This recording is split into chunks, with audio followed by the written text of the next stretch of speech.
Hi, everybody. I'm Helena Cobban. I'm the CEO of Just World Books, and I want to welcome you to this launch event for Ahmed Masoud's brilliant and wrenching novel, Vanished: The Mysterious Disappearance of Mustafa Audi. I'm delighted that in this launch event, we have Ahmed with us from London. And we also have three wonderful thought leaders. Gosh, I hate the term thought leaders, but whatever.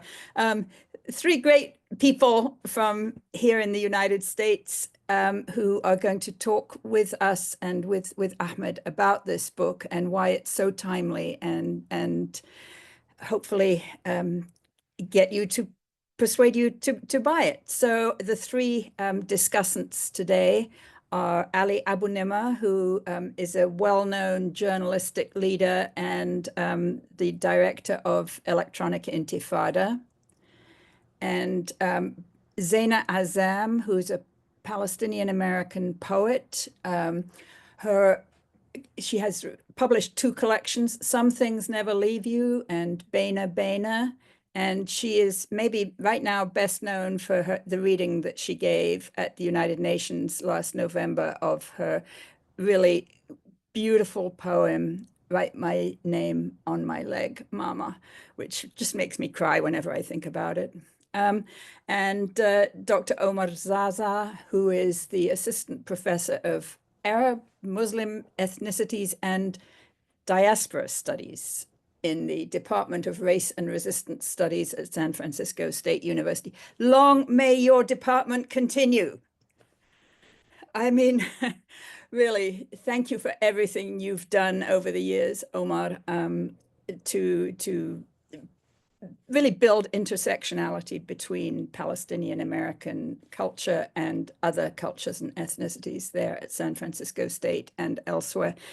But first, Ahmed and his book. I'll tell you a bit about Ahmed in a moment. First, I just want to give you this note about the book. The book was first published by Rimal Books in Cyprus about 10 years ago. Rimal essentially went out of business, and the rights reverted to Ahmed. I was delighted to buy them for Just World Books and to reissue the book here. In the first instance, I'm reissuing it in North America. But if any of you watching this have friends in publishers elsewhere, please tell them to contact me and buy the rights so that it can once again be available east of the Mediterranean. But this is really its first exposure west of the Mediterranean.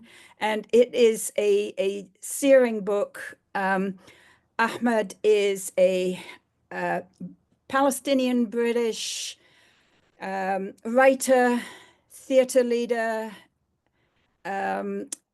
script writer, activist, and somebody from Jabalia refugee camp in Gaza, which is where this book is set.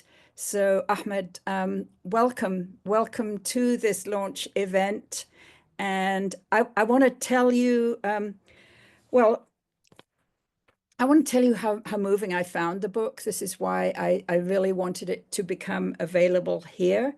I'm hoping that many of the people who are on the webinar, who are attending, have read the book and don't need this introduction. But just in case you haven't, the book is a coming-of-age story of a boy in Jabalia refugee camp. And it's constructed in a very complex way, although it flows with beautiful prose. So it's constructed both as the first person narrator, the boy, presumably looking back from his adulthood, but writing about himself as a boy, searching for his father who has disappeared in the 1980s and 1990s, at a time when Jabalia and the whole of Gaza was under direct Israeli occupation.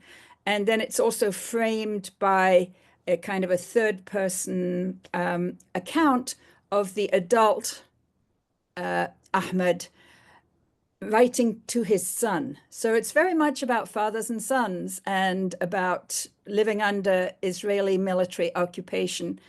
Ahmed, I would like it if you could share with our attendees a little bit about your process of writing this book and how complex it was and what the book has meant to you. I know you've written other books and screenplays, but I think this was your first novel. Yes, that's right. I mean, first of all, thank you so much, Helena, for arranging this amazing webinar and for everybody for giving up their time and being with us today. I really appreciate it. And again, thanks for giving my book another life, as it were, in North America. I should say that a lot of people in the UK have ordered copies of the book and they have received it. So you can actually buy it online and it can be delivered anywhere in the world, as far as I understand. Well, the book is really, as you said, is a coming of age story. It's about a boy looking for his missing father. So essentially, at the heart of it, it's a mystery thriller novel. Throughout the book, as you're flipping the pages, you're thinking like, what happened to the father, Mustafa, or how did he disappear? What are the circumstances? And as you get towards the end, it is not going to be what you thought it was. There are lots of twists and turns to keep you on your toes. It's in a way, a classic kind of thriller novel where it's using the techniques of the element of surprise, a bit of information. I can say whatever you read at the beginning is relevant to the middle and relevant to the end, in a sense. It's a whole continuous cycle. So as you're reading and as you're flipping the pages, and it has been described as a fast-paced, page turner. I'm not saying this just because it's my book, but people have described this as well. It's, as I said, it's a classic kind of thriller mystery novel. So that's kind of the premise of it. However, I think mystery thriller novels are great, not just because of the plot itself. It's because what they do and what information they present to the reader. In order to build a mystery or a thriller or a crime or whatever it is, you've got to present the ingredients of what is happening within the society. What are the kind of social parameters there? What is the political situation? Who's in power? Who's not? Who's the underdog? And all of these things. So all of that is sort of mixed up and presented on a plate to tell the reader this is what it was like for people living under direct military occupation for the last 30 years or so. And this is what I wanted to really highlight in the book, which is the complexity of living under occupation, military occupation. Israeli military occupation hasn't stopped since Israel withdrew from Gaza in 2005. It kind of transformed and changed into a different format. We didn't have soldiers in boots on the ground, but they went around to kind of defense, control the border, controlled the kind of political life and the freedom of the Palestinian people. Direct military rule is seen in the West Bank at the moment, in areas like areas B and C, etc.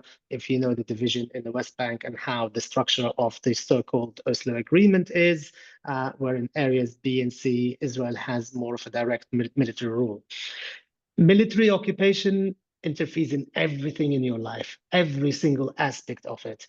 And as a result, I still suffer from it. For example, just to give a little example, my ID card is, my Palestinian ID card is given by the Palestinian Authority. However, the serial number is issued by Israel. It has to go to Israel for approval. My children, in order for them to get their Palestinian ID card, they have to go through the same process. So when I took them to Gaza a few years ago, I had to get a paper from the Ministry of Interior and then apply for IDs, which goes to Israel for approval and then comes back and issued an ID. This is just an example in there. So the book is full of these things in terms of not just IDs, and in a way, it doesn't so much talk about IDs, but talks about this boy who wants to find out what happened to his missing father, what is going on, and what he thinks to do is, well, actually, this is in the 80s. Who is the most powerful person here? It's the Israeli military governor. So I'm going to go there and find out more information about my dad, because surely if they keep records of ID numbers and everything, surely they know what happened to my own father. And that was his biggest mistake, because the moment he goes there, his life changes forever. He goes there as an 8-year-old, 9-year-old. thinking that I can do this, I can get information. But the moment he enters what we called Al-Markaz in Jabalia camp, which was the base of the Israeli military governor, his life completely transforms.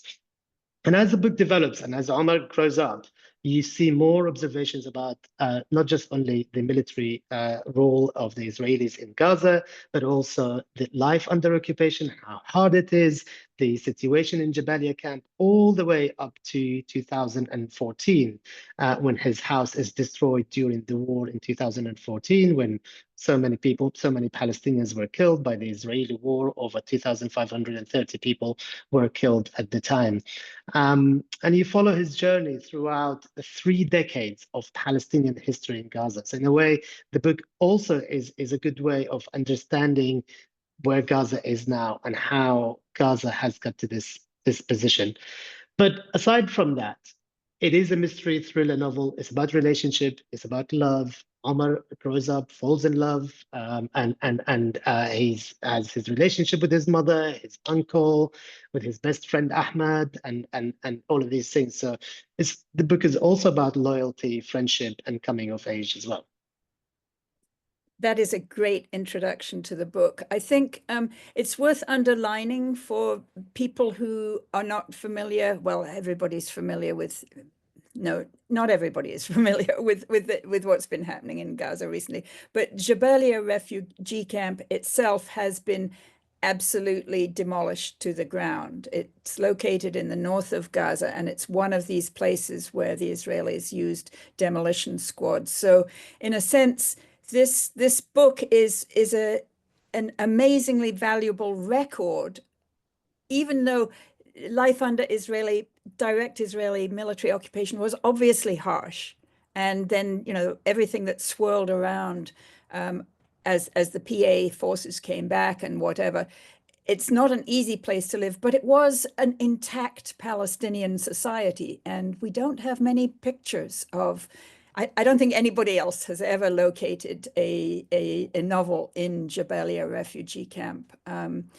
Certainly not in English, and I think that gives it a particularly poignant aspect.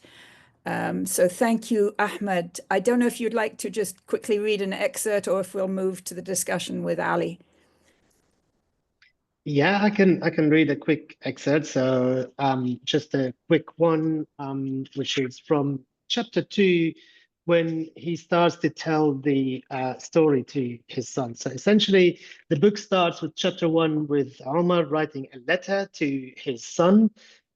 It starts in 2014 when his house in Jabalia camp has been bombed, and he suddenly has to fly back, go all the way back to Gaza, because there is something in the house he's trying to retrieve, something really, really important. And as he gets to Heathrow Airport in London, he realizes, shit, like I've spent my entire life looking for my father. What if something happens to me? I need to write my own story to my own son. So he can find out, if anything happens, he can find out why I had to make that journey and why I had to disappear so suddenly. So the first chapter is the letter explaining what is happening. And then it goes straight into the story, and he's narrating the story to his son. My father was gone. I was too young to understand why, and nobody was able to explain it to me, not even my mother. When I asked, she would always give me a sad smile, unlike her usual watermelon grin. I hated it when she did that. It frightened me. There was danger in that smile, which I could not understand, a hidden story that I was desperate to uncover. But she never told me, despite my desperate attempts to make her talk. Perhaps this is what pushed me to proclaim myself the youngest detective in the Jabalia camp at the age of 8. I learned not to talk about my father. Sometimes I missed him so much it hurt, almost as if I had nails running through my heart. However hard Mum tried to make it better for me, there was a hole in the middle of the family where Dad should have been, an empty space whenever we sat down to eat, a place that couldn't be filled by anyone else. Everybody had a father except me, and it hurt, but nobody wanted to know. No one listened when I tried to explain how much I missed him. But for one last time, I wanted to hear the scripted story from her so I can take it from there. although I was 8 years of age, there was so much destruction around me. It forced me to grow up much faster. Or maybe I believed I did. Thank you. Ali, I know that's a hard act to follow. If you could tell us a bit about your reaction to the book. Yeah, thank you, Helena, and thank you, everyone. And it's really a pleasure to join you and to listen to Ahmed read. I have to say I'm 3 chapters into the book, and I know I've been warned there's a lots of twists and turns to come, and I don't want to hear any spoilers. So, and what I can say is, uh, for me, when you open a book, the first couple of pages are really what we're all busy these days. Unfortunately, we don't have as much time as we want to. If a book doesn't grab me from early on, unless I have to read it for something I'm doing, I probably won't finish it. But I can tell you this book has grabbed me from the first page, and I want to read it. And that's the biggest compliment I can give at this point. But I can also say that there is something very, I think for many of us at this time, it's a struggle how to relate to what is happening in Gaza, the scale of the horror, the just the unspeakable images we're seeing, the news. Uh, how do we carry on with normal life while this is happening and we feel so powerless? No matter what we're doing, no matter how much we're doing, in a way we feel powerless. And this book feels like a friend in a way. It feels like a conversation with Ahmed, who we're lucky to have had many conversations with uh, on the Electronic Intifada live stream, and I never come away from a conversation with Ahmed without feeling in some way better, stronger in my conviction, feeling I have more perspective. This book feels like a conversation with you, Ahmed, but it's a bit different because even though I know it's a work of fiction, when you're taking us through the alleys of Jabalia, through the characters, uh, Marwan, uh, who is so far a very mysterious character. I can tell there's a lot that's going to happen with Marwan, even though I don't know it yet. Um, but I feel like you're telling us about people that you knew and you grew up around with and places that you grew up in. And uh, so it feels like, when we talked about the book, we had you on the Electronic Intifada live stream last week. We called it a journey, and it really feels like a journey uh, to Gaza, through your eyes, um, and of places that still exist because they still exist in the stories people tell about them, the memories they have, and those places are still there. I mean, maybe yes, there's been devastation, but Jabalia is still there. There are still people there, and so I just love the opportunity to have this journey to Jabalia with you. Plus, it's a thrilling ride, and who doesn't need that? It's a thrilling ride with no guilt, because uh, it's not escapism. It's another way to understand the reality that we're living through, to gain some perspective. So I really appreciate it, and I'm so thrilled to be reading it, and I'm so thrilled that it's being launched now. And the final thing I'll say before I pose a question to you, Ahmed, is that I know it was published originally 10 years ago, 2015, and the story is set in earlier decades. But I have to say, from the first pages, it feels so immediate and so relevant, even to the feelings that we have now.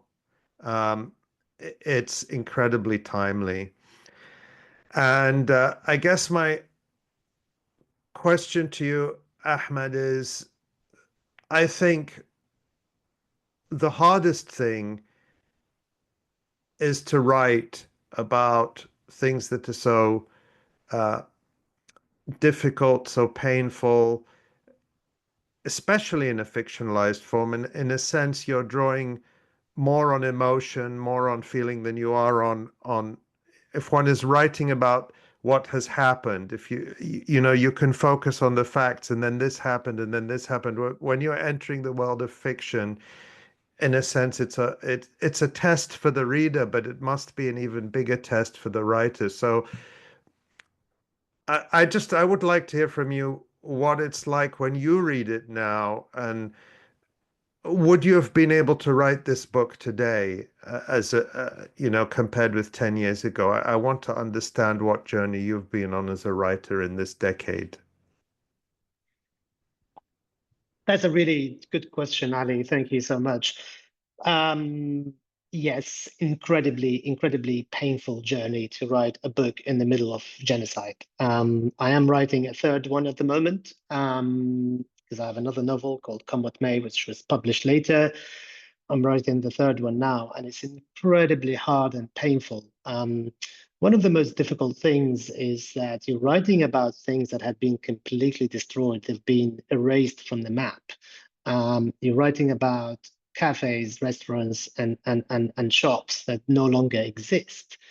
And that in itself is quite hard. You're relying on your memory, but that memory is very much pinned with emotions and attachments and things that I have lived my whole life with. Knowing, Abu Hosa Mosque and the UNRWA water pump, for example, is part of who I am. I grew up. I turned left and right. I walked straight. I walked in the middle of the camp at night with no electricity, knowing my directions without any sense of guidance in there, but I knew it by heart. I should say that this is the current situation, but in 2014, although it wasn't as bad as this, the war then on Gaza had destroyed quite a large part of Jabalia. Especially the eastern part of Jabalia town and Jabalia camp as well. And I remember going there in 2015, like a year after, and almost not recognizing the camp itself, so they destroyed quite a lot of it then. And I actually started writing this novel in 2014. It was published in 2015, but I started just before 2014. But the writing process, the editing, talking to the publisher was throughout 2014. And honestly, every time I wrote a page or a paragraph, it felt like I'm writing my own will, or it felt like I'm writing about a martyr, or it felt like I wrote about somebody or a family that was killed or something like this. That sense of loss, of I need to write the will of that person who's dying almost. That's how it felt. So really incredibly painful. However, I think for me, writing this and continuing to write is an act of resistance. For me, it's an act of defiance as well, because that's what the Israelis want us to be. That's where they want us to be, to lose hope and to be so despondent that you can't even function, you can't even write. They want you to believe that Jabalia is a rubble. They want you to believe that it's going to take 300 years to rebuild Gaza. They want you to believe that there is nothing that can be done in this wasteland and there was nothing else before. People are starting to forget what Gaza was like now, because all the images you're seeing, you're bombarded by rubble all the time. And yes, for the large majority of it, yes, it's true, but they want you to understand, to believe that this is the case and it's never going to change. And this is called the kind of shock factor. They shock you first. It's so violent. and then you're angry, and then you accept it. And it's like this is kind of the Israeli psyche, emotional intelligence psyche for them. So for me to write like this is an act of resistance. I see myself as a writer. I see myself as somebody who is in Jabalia camp right now, like my brothers and my sisters who are there and who are resisting by being resilient and by trying their best to survive as much as possible. So a long answer to your question, but essentially what I'm trying to say is that yes, it's incredibly painful, but at the same time, I feel it's a duty and it's an act of resistance that is so important because I'm countering that narrative that they're trying to present. Gaza is like any other society in the world. Gaza is like any beautiful Mediterranean city you can think of. I often describe it as Naples, like it is like in the Naples of the Middle East, because when I went to Naples, I was like, oh my God, like I can almost turn right and left without knowing directions in here. I know the structure, I know how it is all built, etc. So yeah, and I think I'll continue to do that, but that comes obviously with a lot of cost, a lot of emotional cost for me, and a lot of pain, incredible pain that I have to just kind of tuck away for now and hope that my pain will be able to help other people as well. Gee, thank you. This reminds me of our dear late friend, Dr. Rifat Al-Arir, who said that, you know, stories and fiction are the way that we keep our humanity, our communications alive. And I know, you know, when Rifat first was talking to me about me publishing a book by him and his students, I was saying, yeah, nonfiction. He said, no, Helena, fiction. Helena, fiction, because fiction is how we keep our stories, make our stories universal and keep them alive forever. So, you know, Ahmed and Ali both were very familiar with Rifat and his philosophy in these matters. So, Zeina, over to you. Thank you. I'll just add, before I start talking, I'll just add that Mahmoud Darwish said, every beautiful poem is an act of resistance. I just wanted to add that, but it's so meaningful for me to be with you today. Thank you so much for inviting me, Helena. And I'm honored to be with all the panelists. And Ahmed in particular, this is it's a most compelling thriller, and I couldn't put it down. I agree with Helena that it is beautiful prose. How you lead us through the story is just masterful, especially as it's told through the eyes of young Omar. And reading about the social and political life in Gaza in the 1980s, 90s, and the first decade of the 2000s was so illuminating for me. This is historical fiction and offers informative and true context. And like Ali said, you know, we learn about the streets and alleys of Jabalia camp and the schools and houses and what curfews were like, the life of collaborators with the Israeli military, the oppressive and constant occupation, and so much more. And at the same time, your novel also helps us begin to understand the unrelenting resistance that had been growing and organized, starting in the neighborhoods, despite the harsh military occupation. And we learn about the development and growth of Hamas as well. As I read this novel, I was constantly astonished at the overwhelming odds that the people of Gaza faced as they live and continue to face, obviously, as they lived under Israeli occupation and under the direct authority of the Israeli military general who was actually stationed in Jabalia camp. And I also, regarding the events of the 1990s with the Oslo Accords, I'd like to just read a couple of quotes that just sounded so like, wow, history is repeating itself all the time. At one point, Omar talked favorably about the Oslo Accords, and one of the resistance fighters says to him, "What peace are you talking about, you fool? Do you know how many people they've killed since you and your men became so-called the Palestinian Authority? Do you know how many have been arrested? There is no peace. These negotiations were designed to give Israel more time to kill us and uproot us from this land, with people like you policing it. We will not be treated as fools. We will not be collaborators to this aggression. And then another one says later to him, he said, the damn peace agreement, security for Israel with Palestinian illusion of self-control. Anyway, these passages really kind of spoke to me and made me, just it's like this is happening all the time. And then I sorry to go on, but I really wanted to make up these points because I felt they were so strong in the book. The descriptions of life in Gaza during these 30 years, as Helena also alluded, so incredibly rich. Perhaps there are not a lot of historical accounts that are this authentic and true to life, especially now with all the destruction. But to me, the whole presence of collaborators in Palestinian society and their stories, that was really most disturbing.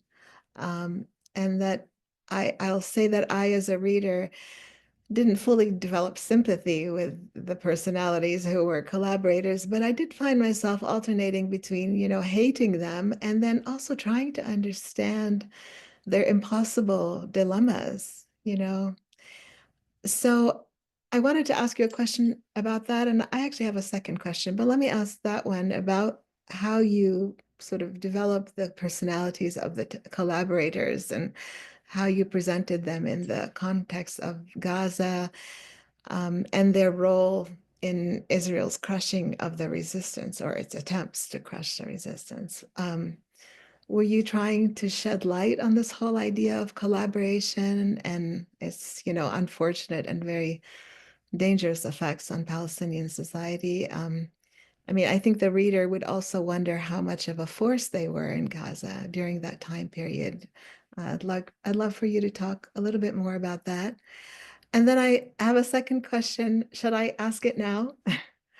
This one is not as complicated, but you mentioned Kalila wa Dimna, which is that old collection of fables that speak of, morality and conflict and human nature. You mentioned it at least 3 times in a novel, and you actually tell stories from Kalila wa Dimna. And Omar, the protagonist, actually turns to these fables as he tries to make sense of the complex events around him. And so, can you talk about your decision to bring these fables into the thriller and what you hope the reader would learn from them? Thank you, Zeina. 2 completely different questions, but I will try to answer them to the best as best as I can. The issue with the collaborators is something that okay. So I wanted to address the kind of psychological kind of impact and warfare that the Israelis practice on us with using the kind of collaboration technique, as it were. We talked about the direct military rule. One of any military occupation, their best way of getting intelligence is through people, blackmailing them into becoming collaborators, giving information on resistance, and not just resistance, on any sort of activities, political activities of Palestinian factions or just normal people, basically. Israel uses that quite a lot. We know, the Mossad is quite well established, the Shabak, and all of these things, not just in Palestine, but also in Lebanon and in the whole region as well. I want to say that Palestinian literature in general deals with the issue of collaboration quite a lot, actually. We engage with it. It's not something, it's a taboo, of course, and is something that is really looked at as, it's a really awful thing to be a collaborator. Many collaborators have been killed by the Palestinian resistance in the first Intifada and second Intifada, and even until now, of course. but literature itself and books, they actually deal with it. From Emil Habibi's book, The Pesoptimist, is the kind of classic example of that, where the whole story, the whole book is about a collaborator, essentially. It's about somebody who's just trying to survive, doesn't care whether it's Israel or Palestine, call it whatever you want to be, but sort of ends up to be a collaborator throughout. There's the film Omar, of course, as well. It's about, dealing with that same issue. For me, really, it's about highlighting the psychological warfare on the collaborators and on people. And I've come across a lot of characters in my life growing up in Gaza who, once you know kind of their story later on, it's just kind of thinking like, but why? Why can't we just speak openly? So in a way, kind of highlighting the Israeli psychological warfare, but also self-criticism in here around us as a society and how we deal with this issue in particular. Very often those collaborators are killed without being sort of understood or spoken to, etc. I don't want to give any spoilers in the book. However, had this situation been different and had we embraced collaborators a bit more, there wouldn't be a novel in here, right? And by the way, we're not talking about Omar. There's another character that we're talking about in here, and you have to find out. And it's so complex. It's incredibly complex in there. I used to go out with a girl in Jabalia camp, like when I was 15 or so, with the most beautiful girl in the world when I was growing up, coming of age, and all of these things. This girl used to walk home to school by herself, go to school by herself, go to the shops. Nobody talks to her. Even the shop owner wouldn't even talk to her at all. She would just hand the money, get what she wants, and then she would leave. And the reason why for that is that her dad, not even her dad, was killed in the first Intifada as a collaborator. And I remember just watching her as growing up and noticing how beautiful she was, and I really wanted to talk to her. And I remember sort of crossing paths in a little alley in Jabalia camp, and I went to talk to her. And it's like, hi, sabah al khair, etc. And she was like, don't talk to me. If you do talk to me, you're risking a lot, And I was so intrigued. I was like, wait a minute, what do you mean? What do I risk in there? Apart from, of course, people getting angry about a girl and a boy, talking in an alley and there in a conservative society. I understood all of that, but I knew there was something else that she was trying to say. So we started talking after that, and I just felt so angry about it. I felt really, really angry that this person is losing their entire life just because of us as a society. We're not able to go past that and understand this incredible psychological warfare that the Israelis are practicing on us. Another example, my cousin was born, and a few months later she was diagnosed with cancer, and she was only about 9 months old when she was diagnosed with that. At the time, there was no kind of healthcare provisions in Gaza to treat a child with cancer, no center for that. So she had to go to Israel, to Jerusalem, for an Israeli hospital. And she got all her papers with her mom. Her mom worked like for months. Her mom worked hard to get her to go to that hospital. She goes with her daughter, 9 months old daughter, my cousin. They get to the Erez crossing in there. And the soldier, the officer, says to my aunt, my own aunt, my father's sister, he says to her, you can cross. She can cross, but you can't. She can go to hospital. And she was like, what are you talking about? Like she's 9 months old. How am I gonna let her go? He's like, well, we'll put her in an ambulance and she can go to Jerusalem and to the hospital. And do you know any mother who would do that? Do you know any mother in the world who would let their 9-month-old baby to go with a complete stranger in an ambulance? Then he goes to her, well, you can actually go with her if you want to, but we need some information in there, right? And she was like, information about what? And he was like, well, not now, later, we'll contact you. And when she told me that story, and I thought for a second, I thought like, if she became a collaborator, I would actually understand, like her daughter, it's about her survival and all of these things. So kind of trying to deal with this situation. But in the novel itself, it's really about the relationship. It's about resistance in a sense. There's a twist and a turn in there where, suddenly things change, from being a collaborator to being a hero. And Omar says it like, in the book, somewhere in the book later on, he says, I chose neither. I chose not to be a hero or a villain or a collaborator or whatever. You know, there you go. We spoiled this. So he becomes a collaborator at some point. But I think you would have guessed that. So that's what I wanted to do with kind of addressing that issue really. And I want to talk more about it, and especially now as well. There are incidents now in Gaza where the resistance, the Palestinian resistance, are killing collaborators. And I think, you know, we need to continue to address these issues. And for me as a writer, I need to be able to talk about the difficult issues as well as the obvious issues of our freedom and our human rights and all of these things. It's my responsibility to also be self-critical and to also address my own readers and my own people around it. The issue, for example, the other issue of, you know, women's rights in our society. This whole book would have been a completely different book if we had a different sort of outlook or a different structure where women's rights are slightly different from what they are right now, and more kind of seen differently, and all of these things. So I also address that issue in the book. So it's quite sort of self-critical in a lot of things. One of my friends said that this book is angry about everybody: Hamas, Fatah, Israel, everyone. So, and I think as a writer, I should be able to do that as a sort of Palestinian writer.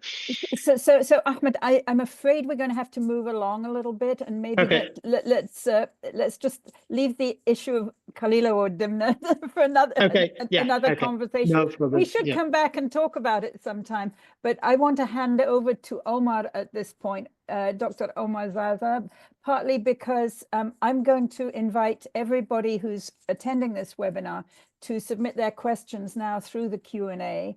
I think you already have plenty of material for asking your questions. So I'm going to head backstage and look at the questions as they come in. And I'm going to ask Omar, first of all, to have your own quick exchange with Ahmed, and then to moderate a little discussion among the four of you about the book while I'm backstage wrangling the questions.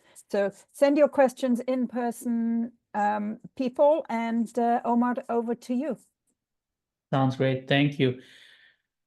Thank you all. It's really an honor to be here among such a wonderful panel and talking about such an incredible book. So I'll ask my question, and then Ahmed, we can hear your response, and then I'll happily turn it back over to my co-panelists to maybe offer some further reflections and questions of their own. In reading this book, I mean, there's a lot of things that occurred to me, but one of the things that kept coming back to me is this idea by the structuralist Tzvetan Todorov, who has this reflection on how there's a kind of paradoxical quality to genre literature. So, you know, he's talking particularly about detective novels, but he says when you have genre fiction, it has to follow its own kind of self-contained rules as a genre, right? And that's how it kind of distinguishes itself as being a work that fits within a particular genre. And to the extent that it deviates from those rules, then it's no longer genre and it sort of approaches the realm of literature. So there's this kind of interesting paradox. On the one hand, genre work will distinguish itself by trying to follow its own kind of self-contained rules as much as possible. And in that sense, not really distinguishing itself. But when the distinction comes in, then you have this entering into another realm or another sphere of literary genealogy. And I thought of this a lot when I was reading this book, because I think you definitely, there's an immediate kind of throwing into the conventions of the mystery, right? We have this disappearance. We have somebody who's, you know, searching for this lost figure. And yet at the same time, so much more happens. There's all of these, you know, fabulous mutations of the narrative where you go in all of these different directions. And at the same time, you also end up coming right back to the beginning in the ways that you least expect. So my thought that it was such a brilliant use of the detective and the thriller genre, not only because it's effective as a thriller or as a mystery novel, but because you also find a way to have the mystery novel itself kind of serve as a broader commentary on the political situation. There was a passage I was looking for earlier. I couldn't find it, and maybe it's for the best that I can't find it, because I know we're short on time, but it's a portion where Omar is thinking, what would they think if they knew that the collaborator was among them right now? And I thought it was so brilliant because you think, wow, it's not just that this person is experiencing a mystery, it's that you're saying these actual conventions really capture our lives and the circumstances to which we've been subjected so well. So I guess what I would ask you is, um, did you have these particular intentions behind using the genre form to tell this story? Were you thinking, there's a lot of ways in which this genre really captures the reality that we are forced to live under due to colonialism, due to occupation, due to apartheid? And was there something else at work as well? No, definitely that was intentional, because for me the genre was the vehicle to tell the story. It is, think of it as a sort of bus almost, that bus that we used to take from the Rafah border to Cairo or whatever it is, and in there are all of these characters. And in those characters, each person has a story to tell and to kind of expose the occupation differently, because they all relate to it in a different way. As you read the book and you meet the characters that Omar refers to, there is always a subplot from Marwan to the teacher to the others. There's always stories and stories, layers under layers, and it goes back even to the 70s. It allows the reader to sort of go backwards and forwards like a bus, kind of journeying between those different destinations. So when I was thinking to write a novel, I essentially wanted that, and I chose that purposely because I thought, the Palestinian history is not complex. Modern Palestinian history is not complex at all. It's quite simple. It's a nation, a group of people who lost their land. A colonization project that came in, took people's land, and they were kicked out and became refugees. However, when you try to write this in a sort of literary perspective, you need to unpick all of that and the impact of that on people, because that is what is most important. It's not really the history itself and how simple it is and all of these things, although people refer to the Palestinian issue as a complex thing, and I don't understand, I don't engage, I don't know what to say, there are no more words and all of these things, but actually it's quite simple in there. But to engage with it more in a literary form, you need to kind of look at the impact, and that's what fiction does. If I was to write about those characters and those relationships, I probably would have written 10 books, 10 different novels, because each of them has a story. And unfortunately, I don't have the luxury of the time or the publishers who would actually publish 10 different books about the similar subject, as it were. And that's why a mystery thriller novel as a genre, it allows you to do that with doing subplots all the way through. So as you pick up the novel and you read and you're going on that journey, it's immediate. It's like it hits you, as Ali said. It's like, you're hooked, and then you're trying to find out what is happening. I'm going to give an example of that. Actually, there's a really, really brilliant book that I would recommend to everybody here. It's called The Shadow of the Wind by Carlos Ruiz Zafón. It's one of my favorite books ever, and pretty much actually inspired me to write Vanished. Some people have described that it is very much similar to that novel, or even better. I should say that. But he talks about Barcelona and talks about a boy who's trying to find a book. He talks about a boy who finds a book, and then there's somebody who's trying to take that book from him and destroy it. And that's the simple premise of it, that there's a bad person trying to get that book from the boy and destroy it. So you want to know why. Why is this important? And then he takes you on that journey, and there is subplots and the civil war in Spain and all of that sort of modern history, etc. And the same way it is, the story in this novel in Vanished is very, very simple. It's a boy looking for his father. It's a universal kind of theme. Every boy growing up without his father would want to know what happened there. And that is the bus, that's the vehicle that I'm taking you in. But underneath that, there are so many different layers and different subplots that you would learn about the relationship between people, military occupation, etc. But also about, as we talked about collaborators, but also not just about that, but also about the relationship of people with each other under occupation. do we know now how people are surviving actually in the genocide? How people are actually coping? What is happening in there? How are they actually supporting each other? How are they not supporting each other? Because we've got the good ones and we've got the bad ones. We've got the villains. We've got the heroes. We've got people who have been amazing during this genocide, supporting other families, etc. We've got awful, market traders who've been, ripping people off and all of that. It's a society in the end. And that's what I'm trying to present to the world, is that we are a Palestinian society like any other nation, any other society. We have the good and the bad, the heroes and the villains. We're not some sort of extraterrestrial people that you only see us as, either militants or perfect victims. We are normal like everybody else. So the relationships within people with the mystery thriller genre is really, really important. The hierarchy, the class differences between different people are also important. That's what makes up the ingredients of a good thriller sort of genre, I suppose. Well, thank you so much. Okay, so Ali and Zeina, I'm gonna sort of punt it back to you if you have if you'd like to share any further, questions or comments about impressions either of the book or the conversation so far. Ali, maybe we can start with you.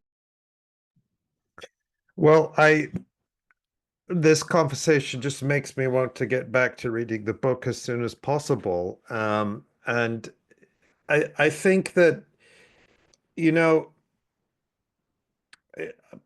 I can't reflect on the parts I haven't read, although Zeina's wonderful review really foreshadows where this journey is going to take us to some extent without yet knowing all the twists and turns. But what I can say is that I want to come back to something I thought of earlier, that I think for all of us, the fiction, film, poetry, all these forms of art, I think that it's a constant question and tension. What value is art in society? What value is art when there are people who don't have enough to eat, who don't have a roof over their head? Should we be building big museums and all this sort of thing when basic needs aren't met? What justifies it? And we can say that about Gaza right now with so much suffering. I mean, we're having this conversation while the horror is going on as we speak. Probably since we started this conversation, who knows how many people died while we were talking about a novel. And so there's a tension. I know, speaking personally, I lost my taste for a lot of the things which used to give me pleasure or escape before this genocide started. I canceled my Netflix subscription because I stopped watching it. And that's not a judgment on anyone, in the sense that people have to find ways to at least temporarily exit the awful world that we live in. I mean, there is so much horror that we're all confronted with. Whatever it takes to get you out of it for a couple of hours, I'm good with that. But for me, I could no longer take pleasure or feel escape into a lot of the things that allowed me to do that. And I think about Ahmed, your work in this context it is an escape, but it's also not an escape. It is an opportunity. I mean, in a way, it's a form of therapy, because Gaza is more than the destruction we see now, And when I talk to friends from Gaza, they talk about the Gaza that they knew. They don't talk about the destroyed Gaza. Yes, people who are there are, as one of our friends, Abu Bakr Abed, a frequent guest on the Electronic Intifada live stream, someone asked him the other day, how do people spend their time in Gaza now? You know, is there an economy? He said they spend their time looking for food and water. That's how people spend their time. And that's the reality now. But that's not how Gaza was. And it's not how Gaza will be. And um, so for me, this opportunity to travel through Gaza is a form of therapy. It's a reminder of the humanity of people in Gaza. It's a reminder of the three-dimensionality, as I, I'm not sure who used that term, and that Gaza exists in a bigger context. Because Gaza is going through something extraordinary, it's easy to think of it as the separate entity, the separate event outside history and separated from everything else. And I think what Ahmed helps us to do is to weave Gaza back into history and back into the broader Palestinian context and the world context. And that is of incredible value. And to be able to pull that off, Ahmed, while also telling an incredibly gripping and good story is to all of us. Thank you, Ali. I mean, I agree with everything you said. The only thing I would add is that I think as much as it is an act of resistance for me to write, I think it's also an act of resistance for the readers to read and to insist that Palestinian voices are heard. Part of the reason why the genocide is happening right now is because we've allowed them to. And we've allowed them to through letting them dehumanize us as much as possible. You know, we're all kind of human animals and all of these things. Nobody talks about the Palestinian writers. Nobody talks about the fact that Palestinians have the most PhDs per capita in the world. Nobody talks about our food, our literature, all of these things. And I think this is where we need to be right now. We need to support Palestinian voices. We need to support Palestinian writers. We need to support Palestinian musicians. We need to support Palestinian artists. Why is this important? Yeah, sometimes I think, why the fuck am I writing? Because nobody is listening, right? I did a book event recently where I went on stage. I had no words. I was suffocating. I was about to die, literally, because it was about the bookshop in Jerusalem that was closed, and the owner's arrested. He's my friend. And they had this event in London, massive event with amazing speakers. And I went on stage and I just ripped up my book and I sat down. I did not say a word. I could not. The words weren't coming out of me. And sometimes I think, why the fuck am I doing this?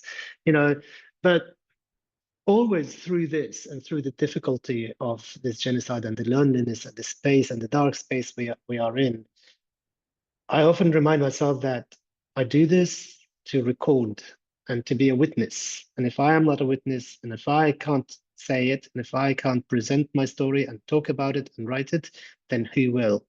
And it's the same for you and everybody listening and reading. You know, like, you could read anything you want. You know, you could, of course, you could choose anything to read. And by the way, I'm not trying to promote my book in here. You know, honestly, I think it's for you to read it and enjoy it and all of these things. It's not just for me; it's also all the Palestinian writers. And look at the poetry that came out of the genocide right now. There is a film that came out in from Gaza recently. You know, look at the film that won the Oscar. You know, this is an act of resistance. Why do we do this? Is because we're resisting so much and we're resilient in ourselves because we believe our cause is just. And at the same time, as we present the story, we also want to present high quality work. It's not just, you know, oh, we're victims, you know, listen to our voices. Actually, we're good at what we do this because Palestine has been at the forefront of the Arabic literary movement for a long time, for centuries. It's not new. You know, we've had philosophers, poets, novelists from Gaza, from the rest of Palestine. And I would like people to start to see us as this, you know, as this kind of educated society like any other in the world. But also the unique thing about Palestinian literature in general is that it really combines quite a lot of different traditions between Western and Middle Eastern and Arabic literary traditions in there. If we take Mahmoud Darwish, for example, look at his poetry. How many sort of references to Greek mythology and how many references to Roman mythology and others in there. It's really intellectual. It combines that beauty of the West and the East so successfully. And I think Palestinian literature in general does that really well. And it's just enjoyable to read in a sense, you know. So I hope that people will read more Palestinian writers and will also buy my book.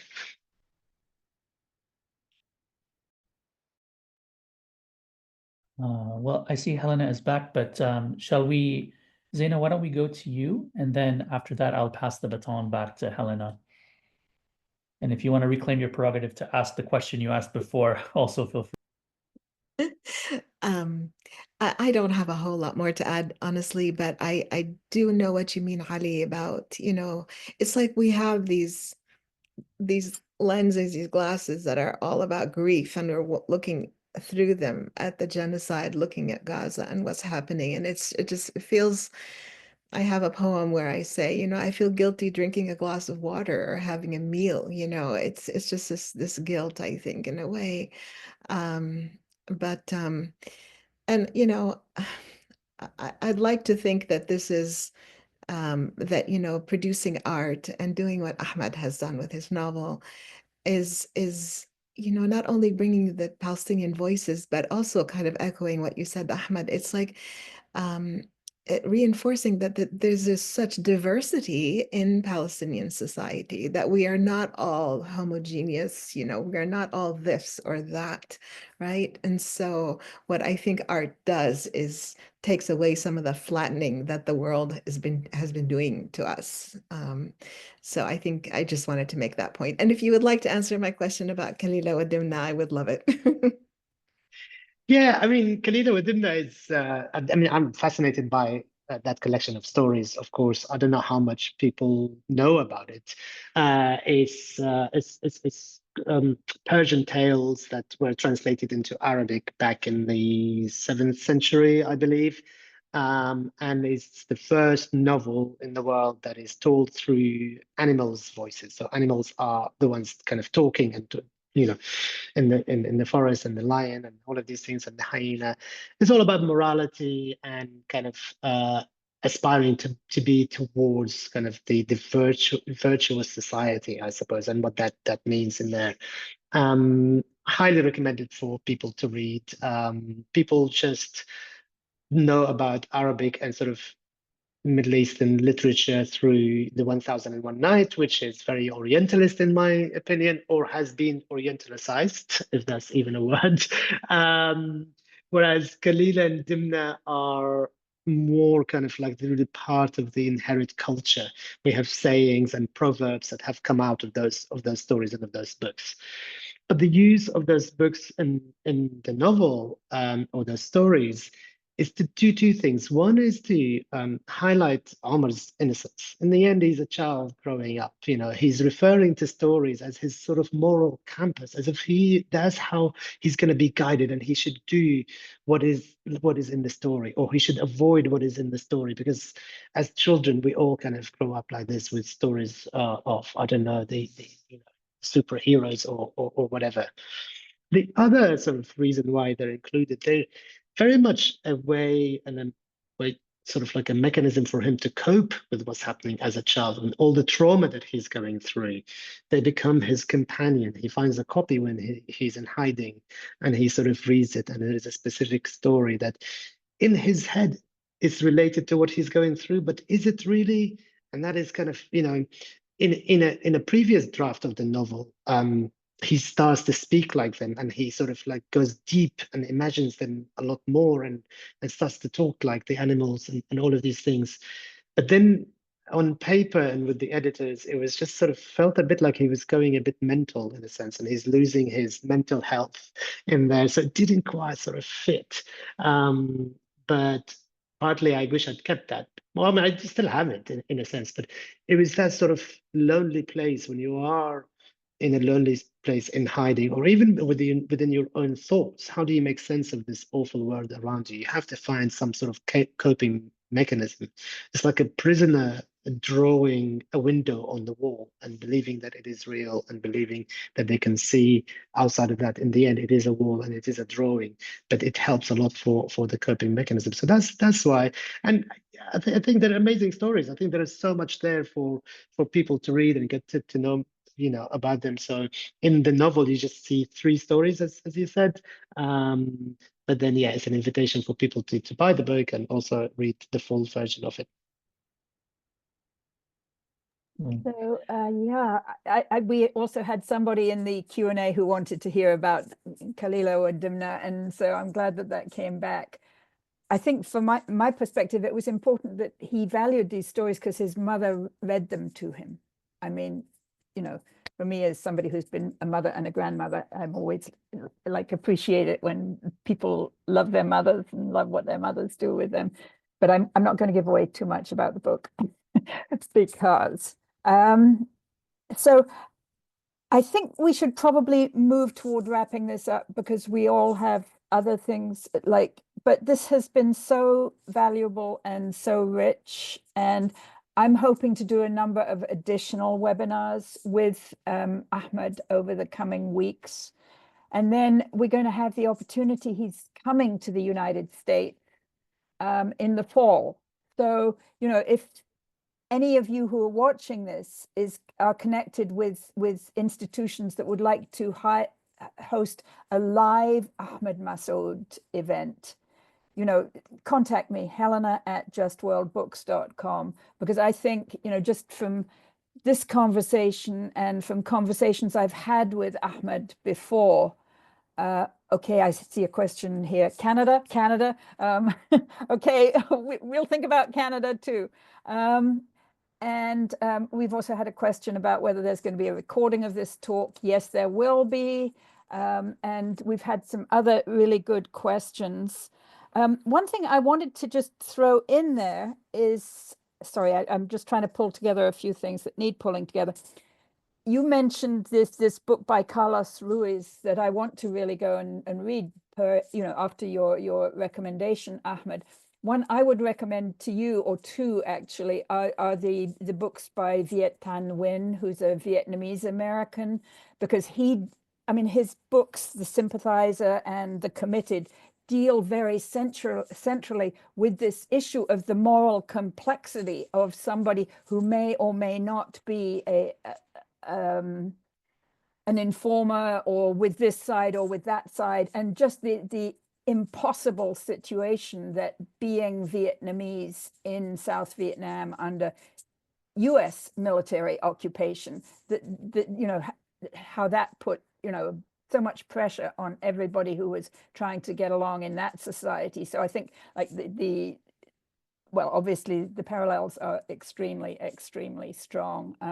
And when you're here in the fall, we should try to bring you together with Viet Thanh Nguyen, who's a big supporter of Palestinian rights right now. So there are a few questions that we don't have time to ask, but I really want to thank everybody here, including our backstage friend and colleague, Mustafa Muhammad, who has been helping me backstage here, but also Ali Abunimah, Zeina Azzam, and Omar Zahzah, because I think, Ahmed, for you as a British Palestinian, you will find the most amazing welcome from the Palestinian American community when you come here. And so I want to just thank everybody who's contributed to that and remind you, yeah, I'm quite unabashed about saying, go buy the book, okay? There's your QR code, and please buy Ahmed's book, because there'd be no point me publishing it if nobody bought it. I second that 100%. I'm unabashed about it. I think I second what Ahmed said. Support Palestinian writers, poets, artists who are everywhere. They're in Palestine. And, at the Electronic Intifada, we've published, as I was when I was listening to Zeina, we've published poetry from Palestine written during the genocide. So poetry is as important to people as that search for food and water. And because art is something that helps us to understand. So absolutely buy this book. Ahmed, you're a wonderful artist, writer, a speaker, friend, and congratulations to you and to Helena at Just World Books for.